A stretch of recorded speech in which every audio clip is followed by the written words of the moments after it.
Feminism है क्या? इनमें एक लिबरल अप्रोच भी है और एक रेडिकल भी। क्या ये मुतालबा गलत है कि औरत के वजूद को मुकम्मल समझा जाए? वो आज़ाद नहीं, वो आपकी हाँ और नहीं की गुलाम है। से किसी भी साइकिल को तोड़ा जाए जो उनका एहसान के नाम पर मजीद इस्तेहसाल करता है। सियासत को अमूमन मर्दों का काम समझा जाता है और औरतों को एपॉलिटिकल शुमार किया जाता है। तो आप बताइए, औरत के जिस्म पर इस हवाले से उसकी मर्जी ना हो तो किसकी हो? चंद मिनट के लिए भूल जाइए कि आप फेमिनिज्म के बारे में क्या जानते हैं। इस वीडियो का मकसद आपको फेमिनिज्म की असल तस्वीर दिखाना है, जो किसी भी मकामी नारे से बहुत परे की बात है।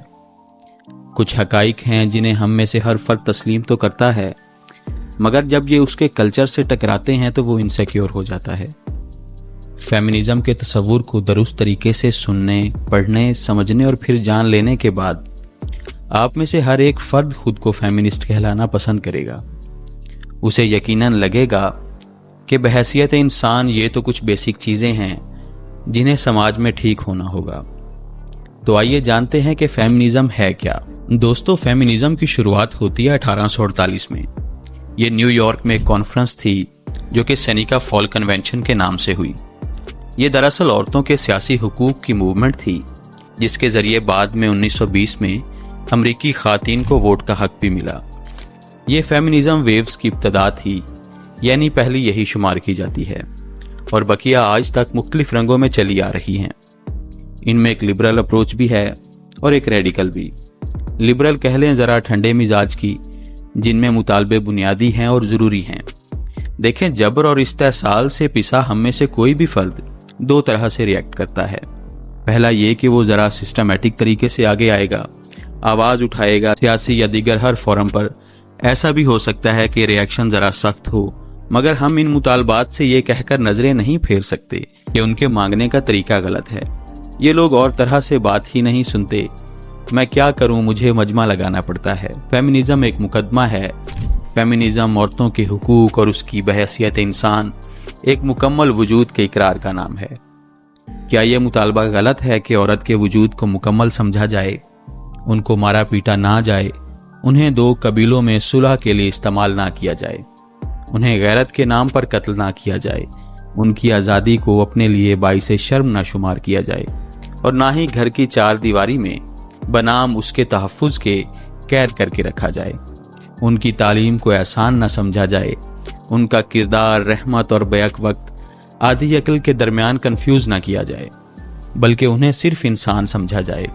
और ये कि जो सिस्टम या पिदरसरी समाज मुकम्मल तौर पर मामूलाते ज़िंदगी को अपने हाथ में लिए हुए है, इसे उससे आज़ाद किया जाए और हर एक के लिए जेंडर या सिन्फ से हटकर बराबर मौके हों, वो नौकरी के हों या बिजनेस के, उनको विरासत में हिस्सा पूरा मिले। यहाँ तो ये कहकर भी उसे विरासत से बेदखल कर दिया जाता है कि हमने तुम्हारी तालीम, शादी ब्याह पर जो खर्च कर दिया वही बहुत है, मजीद ये कि तुम्हें इसकी क्या ज़रूरत है।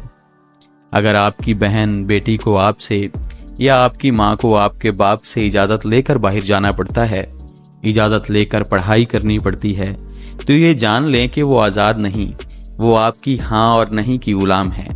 आज़ादी इसे नहीं कहते। बुनियान और धोती में किसी मोहल्ले की दुकान पर बैठा हलवाई भी अपने घर की औरतों के लिबास को लेकर बहुत हसास होता है। ये तो उसके जबर की सहूलत की इंतहा है। ये छोटी छोटी चीज़ें हैं औरत जिनकी गुलाम है, मगर आपको लगता है कि हमने चूंकि उसे रस्सियों से तो नहीं बांधा, लिहाजा वो आज़ाद ही तो है। जब सियासी कारकुनान आज़ादी की बात करते हैं तो उसका मतलब आज़ादी होता है। जब मजदूर सरमायादार से आज़ादी की बात करता है तो उसका मतलब आज़ादी होता है।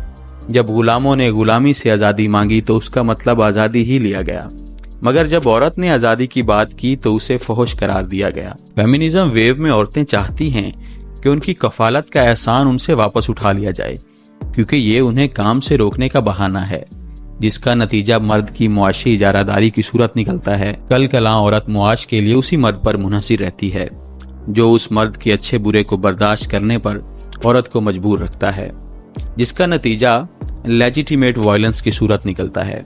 ऐसे मर्द पीटे, दौलत विरासत के नाम पर औरत को मजबूर करे या ज़बरदस्ती ताल्लुक पर मजबूर रखे और दीगर सूरतों में ब्लैकमेल करे, औरत बर्दाश्त करती चली जाती है।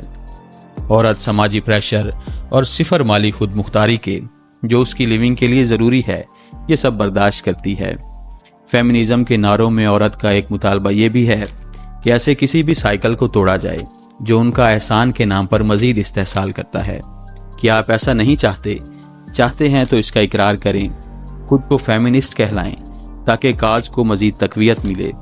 ऐसा नहीं कहा जा सकता कि मैं अपने तईं तो इस सब का मानने वाला हूँ, मगर ये नहीं कहूँगा, ये जानते हुए भी कि इकरार और अमल किसी भी चीज़ की दुरुस्ती के लिए अहम है।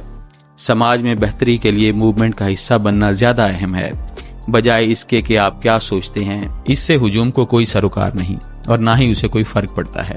पाकिस्तान में ज़बरदस्ती शादियाँ, जिनमें चाइल्ड मैरिजेस की एक बड़ी तादाद है, हरासगी, रेप, गैरत के नाम पर कत्ल, जहेज की डिमांड पूरी ना होने पर लड़की का कत्ल तो आए दिन की खबर है। ह्यूमन राइट्स कमीशन पाकिस्तान के मुताबिक पाकिस्तान में जहेज पर हर साल 2000 औरतों का कत्ल होता है, यानी हर रोज 5 औरतें जहेज की बुनियाद पर कत्ल कर दी जाती हैं।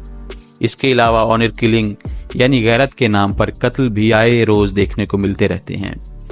हालिया रिपोर्ट में मुल्क भर में 2022 में 520 लोग गैरत के नाम पर कत्ल हुए, जिनमें 323 औरतें और 197 मर्द शामिल हैं। ये कोई मामूली नंबर नहीं। सियासत में भी हमें औरतों की एक मामूली तादाद देखने को मिलती है। सियासत को अमूमन मर्दों का काम समझा जाता है और औरतों को एपॉलिटिकल शुमार किया जाता है। ये सब कुछ भी वसाइल पर कब्जे और इजारादारी से जुड़ा है। फेमिनिज्म औरतों की सेहत के बारे में बात करता है। बच्चा और ख़ानदान की बढ़ोतरी के लिए जो शादी की गई थी, उसमें औरत की जिस्मानी सेहत को पसे पुश डाल दिया जाता है। ऐसे में ये फैसला करना कि कब और कितने बच्चे, ये हक भी औरत को हासिल होना चाहिए। फेमिनिज्म अपने दस्तूर में इस अहम मसले को शुमार करती है। सो आप बताइए, औरत के जिस्म पर इस हवाले से उसकी मर्जी ना हो तो किसकी हो? पाकिस्तान में मैटरनल मोर्टेलिटी रेट यानी बच्चे की पैदाइश के मुकम्मल अमल में औरतों की अमवात की शरह हर 1 लाख पर 154 है। ये कोई मामूली या हादसाती नहीं, बल्कि समाजी और माशी तौर पर औरत को कम वसाइल और फैसले के इख्तियार के ना होने की वजह से है। डॉक्टरों की कमी, हिफ्ज़ाने सेहत की तालीम और उसके लिए ज़रूरी चीज़ों की अदम दस्तयाबी एक बड़ी वजह है। तालीम है तो इस पर लड़कियों को कई तरह के इनकार का सामना रहता है। इसका जवाब किस शक्ल में दिया जाए कि पाकिस्तान में सिर्फ 22% औरतें मुआशी मामलात में आज़ाद हैं, जबकि मर्दों की शरह 67% है। ये महज एक इत्तफाक नहीं और ना ही ये 1-2 दिन का कोई फेर है। ये दरअसल पिदरसरी निज़ाम का हिस्सा है।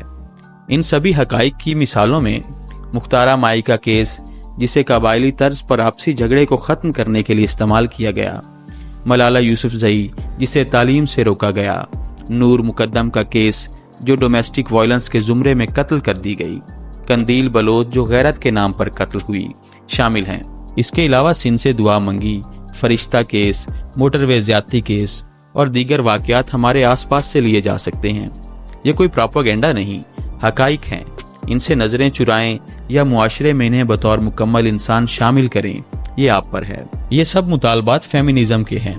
क्या ये गलत हैं? तो फिर क्यों इसे हमारे समाज में बतौर एक गाली के तौर पर लिया जाता है? क्यों हम में से हर कोई इस पर बात नहीं करना चाहता? अब अगर आप भी उनके हक़ विरासत की बात करते हैं तो आप फेमिनिस्ट हैं। आप उनकी समाजी, सियासी और माशी आज़ादी के हक़ में हैं तो आप फेमिनिस्ट हैं। आपको फेमिनिस्ट होना चाहिए उनको हरासा करने वालों के खिलाफ। आपको फेमिनिस्ट होना चाहिए उनके रोजगार के हक में आवाज़ के लिए। अगर आप औरत के इन सब हकूक़ और मुतालबात के खिलाफ हैं, चुप हैं या औरत को इसके फैसले का हक नहीं छोड़ते, तो चाहे लाख उसके हमदर्द रहें या मुहाफिज होने का ढिंडोरा पीटें, आप अपनी नफ्सियात में औरत को गुलाम और आप पर मुनहसिर देखने के ख़्वाह हैं। आप अपनी बड़ाई और मर्दानगी के जोम में औरत के इस्तेहसाल के हामी और हिमायती हैं, तो आप भी इसी पिदरसरी निज़ाम का हिस्सा हैं।